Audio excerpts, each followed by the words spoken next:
What's up, All Eyes DB Camp fans? We're going to talk about this video here today. This particular clip I caught from a 2019 game between Arizona State and Oregon. It's the dreaded double move. We all fear it. It happens to the best of us. But today I'm going to give you some tips on how you can help yourself out when you are caught on a double move, because you are going to get caught on a double move.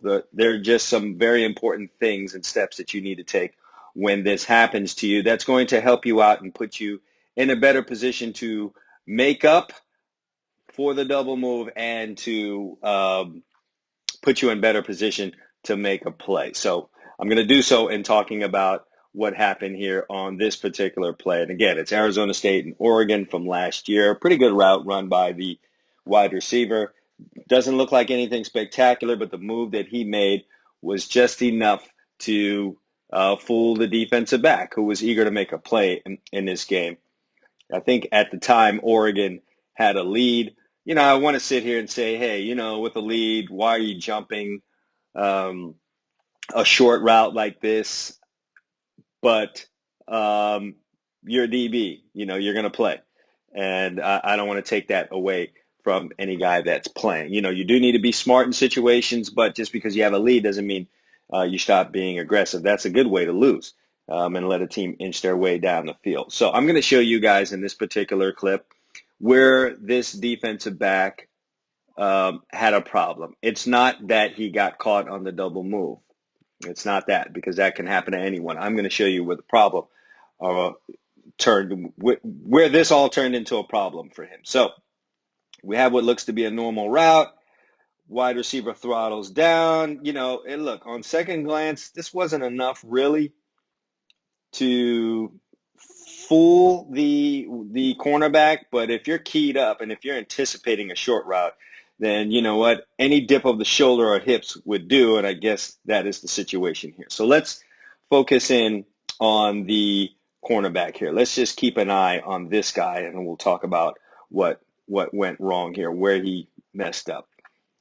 See how he plants that back foot right here now to go make a play on what he believes at the time is a short route, okay? That's not where the problem happened. The problem happened after he got fooled, okay?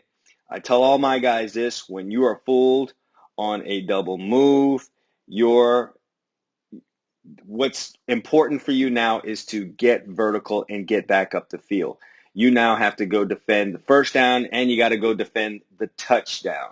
It's not go defend the guy anymore. You got to get yourself up the field. So watch what happens here. DB plants his back foot. Then what are his next steps? Instead of getting vertical, which is going in that direction, that's the direction he needs to go in immediately. Let's take a look at where he ends up going. What he ends up doing is trying to run over to the wide receiver. Look at his next steps. He plants the back foot, takes another step forward, and now he's running this way. And the receiver is going that way. So you're compounding the problem. First, you got your feet stopped. Second, now you're heading towards the sidelines as the receiver is heading up the field. And that's not the position that you want to be in. Do you see these wasted steps? Let's count the wasted steps. All right, I'm going to eliminate the first two because, yes, you got fooled. So there's 1, 2. All right, those aren't the wasted steps. You got fooled, okay? So you took 2 steps in the wrong direction because it was a double move. But let's count what happens past that, okay? That's 1 wasted step to 2 wasted steps, 3 wasted steps, and 3.5, because now you decide to get vertical on a guy that's getting vertical. It's only now that he decides to turn his hips in the same direction that the wide receiver is running in. All right? So, helpful tip right here. If this is what you've decided to do versus a stop and go, and you play high school or college football, or maybe even in the pros, but I'm talking to my high school and college guys. If you make this decision to instead get vertical, if you make the decision to not get vertical like I'm showing you here, and you decide you want to go attack the man, you might as well grab him and hold him. All right?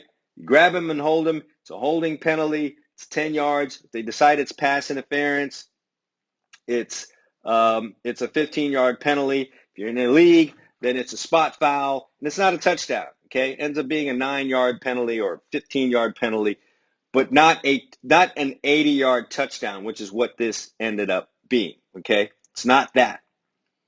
If you're going to decide to run towards this guy instead of getting straight up the field, you got to go hold him, pull him, say, hey, you got me, can't get me twice, okay? However, the correct thing to do here is you plant that back foot, front foot, all right, he got me, turn around now, immediately, and get vertical, okay? Let me clear my lines here.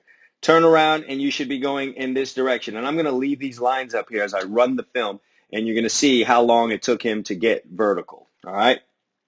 So we're running the film, and just imagine, imagine where he would have been if he got vertical. Turn around, get vertical. Run up the field. Run up the field. You'll find the ball later. You're going to run. He's going to be ahead of you, yes. But if you run vertical and you start getting up that field, you'll be surprised how quickly you can get back into it. Because I'm going to give you this little nugget too. Stop and goes are hard for quarterbacks because you're looking at a receiver who has stopped his momentum and then he's speeding up again. It gets difficult for a quarterback to judge the actual speed that wide receiver is running at and to put a ball in stride to him when he does a stop and go. A lot of times the throw will be short or it'll be an overthrow. Very rarely is it a perfect throw. What the quarterback really is banking on is that the defensive back is so fooled and out of the play that it doesn't really matter where he puts the ball in. Just don't overthrow it. So a lot of receivers, a lot of quarterbacks will, just loft the ball up there that usually is underthrown because they just want to make sure they get the completion because there's a tremendous amount of separation. Even with those 3.5 wasted steps, this DB is not that far behind. It's only 3 yards behind. All right? Now, in this particular case, the quarterback did get a throw on stride, which is very rare. But even with that being the case, this DB is only 3 yards behind. How many steps did I say he wasted? 3.5. He'd probably be back on this guy's hip, to be honest, because let's face it, he didn't really disrupt this guy when he went sideways. He didn't really disrupt him. He didn't stop this guy from getting up the field. He did nothing to stop his momentum. So those 3.5 steps were truly wasted. You didn't stop the guy. You got him maybe a little bit wider, but you didn't do anything there to affect him in terms of stopping his momentum. So again, if he would have just planted that front foot, imagine him planting this front foot and starting to run in this direction right now. Just imagine that. Just imagine that. He would have been right back on this guy's hip. He would have been right back on his hip.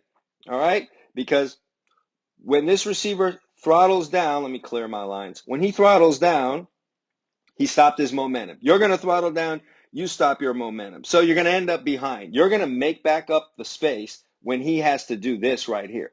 Look back for the football. That's going to slow him down some. You're going to be looking at him, so you're going to be able to close back that ground. If you don't waste the steps in the beginning, you're not 3 yards behind. Maybe you're only a yard or a yard and a half behind, which you can make back up while that receiver's looking back and you're racing to his hands. Okay, fellas? So I'm going to just play this in full motion so we can see what happened here. Not that far behind. Not that far behind.